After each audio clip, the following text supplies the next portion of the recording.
నమస్తే welcome to J7 TV news. Karimnagar నగరంలోని శాతవాహన యూనివర్సిటీలోని పరిపాలనా విభాగం మొదటి అంతస్తులకు 9 కోట్ల రూపాయల అంచనా వ్యయంతో నిర్మించి తలపెట్టిన భవనానికి మంత్రి పొన్నం ప్రభాకర్ శంకుస్థాపన చేశారు.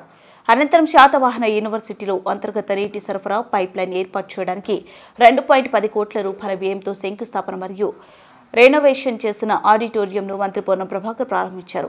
కార్యక్రమంలో ఎమ్మెల్యే మేడిపల్లి సత్యం, జిల్లా collector Pamela Satpathy, additional collector Ashwini Tanaji, municipal commissioner Prafull Desai, VC Umesh Kumar, urban bank chairman Gaddam Vilasa Reddy, ఇతర ముఖ్య నేతలు అధికారులు పాల్గొన్నారు.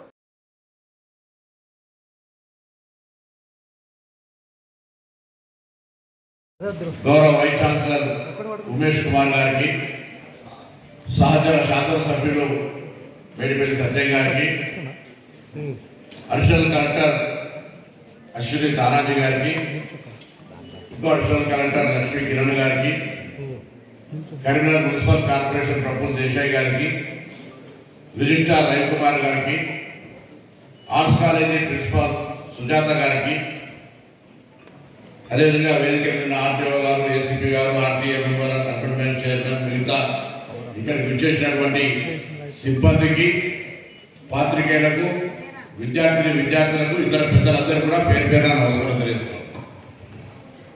శాతవాహన యూనివర్సిటీ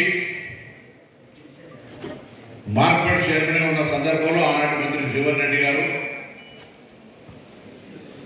ఆనాడు హైయర్ ఎడ్యుకేషన్ చైర్మన్ ఉన్న డీసీ రెడ్డి గారు ఇక్కడ స్థలాన్ని చూసి చెప్తే నేను ఇక్కడ వారిని తీసుకొచ్చి ఈ స్థలాన్ని అంతా పరిశీలింపజేసి 200 ఎకరాలను ప్రతిపాదన చేసి 2008లో నేను మార్కెట్ చైర్మన్గా ఉన్నప్పుడు ఫౌండేషన్ రాజశేఖర రెడ్డి గారితో వేసుకున్నాను.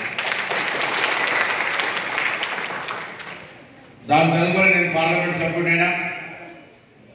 సభ్యుడైన తర్వాత ఈ యూనివర్సిటీకి సంబంధించి అప్పుడప్పుడే కాంపౌండ్ వాళ్ళు లేదు, ఇతరత్ర అనేక సందర్భాల సమస్యలు ఉండే. కాంపౌండ్ వాళ్ళ నిర్మాణం ఇంకొకటి అభివృద్ధి చేసుకుంటూ వస్తుండే సందర్భంలో అప్పటికే 2004-2009 మధ్యలో ఒక ఇంజనీరింగ్ కాలేజ్ శాంక్షన్ అయితే జీవన్ రెడ్డి గారు కొండగట్టులో, దాని తదుపరి మరొక ఇంజనీరింగ్ కాలేజ్ వస్తే శ్రీధర్ బాబు గారు మందిర్లో, దాని తర్వాత 2014-24 దాకా ఇంజనీరింగ్ కాలేజ్తో ఇక్కడ సిరిసిల్లలో, ఇలా 3 ప్రాంతాలకు ఇంజనీరింగ్ కాలేజ్ వచ్చినాయి. శాతవాహన యూనివర్సిటీలో ఇంజనీరింగ్ కాలేజ్ కావాలనే ఆలోచనతో చాలా కాలంగా నేను 10 సంవత్సరాలు ఏం కాలేదు. ఇలా ఇక్కడ లా కాలేజీ, ఎల్ఎల్ఎం 2 కోర్సులు చేస్తూ పెద్ద గ్రామీణ ప్రాంతం హుస్నాబాద్ ఇంజనీరింగ్ కాలేజ్ తీసుకొచ్చుకున్నాను. ఈరోజు శాతవాహన యూనివర్సిటీకి ఆనాడు పార్లమెంట్ సభ్యుడిగా ఉన్నప్పుడు ఫుడ్ సైన్స్ కోర్సు కూడా ఈరోజు ఆ కోర్సు చదవగానే బయట ఉద్యోగం వచ్చే విధంగా కేంద్ర ప్రభుత్వము సెల్ఫ్ ఫైనాన్షియల్ కోర్సు అయినటువంటి ఫుడ్ ప్రాసెసింగ్ ఇన్స్టిట్యూట్ దాని యొక్క కోర్సు తీసుకొచ్చి పెట్టాం. దానికి సంబంధించిన కేంద్ర ప్రభుత్వ సహకారంతో ఈరోజు తెలంగాణ ప్రభుత్వం గౌరవ ముఖ్యమంత్రి రేవంత్ రెడ్డి గారి నాయకత్వంలో విద్యకు అత్యంత ప్రాధాన్యత ఇస్తున్నామని చెప్పడానికి, అందులో విద్య కూడా చదువుకొని ఉద్యోగం హాల్స్ లేవు, ఇలా ఫౌండేషన్ చేసుకున్నటువంటి ఇంకా త్వరలో ఎస్సీ ఎస్టీ ఆర్థిక సంబంధించిన నిధులు శాంక్షన్ అనే దాన్ని కూడా మరి శాంక్షన్ వర్క్ స్టార్ట్ అవుతుంది. ఈ విధంగా మొన్ననే ఫార్మసీ కాలేజీల అవన్నీ కూడా కాలేజీ నిర్మాణం సంబంధించి చేసినాం. ఆనాడు పార్లమెంట్ సభ్యులు సుజాత గారు చెప్పినట్టుగా విద్యార్థులకు ఇబ్బంది కలుగుతుంటే 1 నిమిషాలు ఎంపీ ల్యాబ్స్లో 25 లక్షలు శాంక్షన్ చేసి చేసినాం.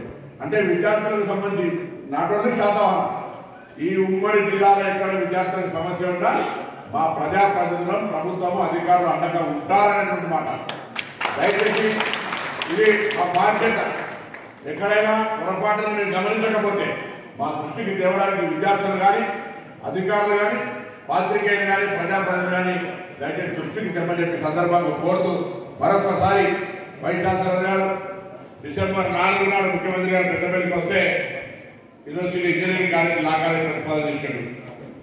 అంతకుముందు నుంచి చాలా కాలంగా ఇంజనీరింగ్ కాలేజ్ కావాలి ఎట్లయినా, ఎందుకంటే నేను పార్లమెంట్ సభ్యులు 9-14 ఉన్నప్పుడు శాతవాహన యూనివర్సిటీ ఇంజనీరింగ్ కాలేజ్ అన్ని ప్రతిపాదనలు కౌన్సిల్ ఫర్ హైయర్ ఎడ్యుకేషన్ దాకా పోయినాయి. కానీ ఆనాడు ప్రభుత్వం మారింది, తెలంగాణ ఉద్యమం ఉంటివి, గుంటువాడి పెద్ద కాలేజ్ రాలేదు.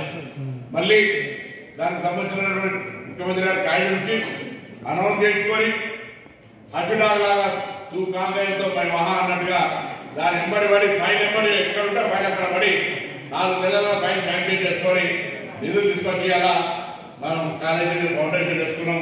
240 సీట్లు ఉంటే 160 సీట్లు ఫస్ట్ ఫేజ్లోనే నిండినాయి సార్. 160 సీట్లు ఫస్ట్ ఫేజ్ ఇవ్వాలి సెకండ్ ఫేజ్ అయితే ఉంది.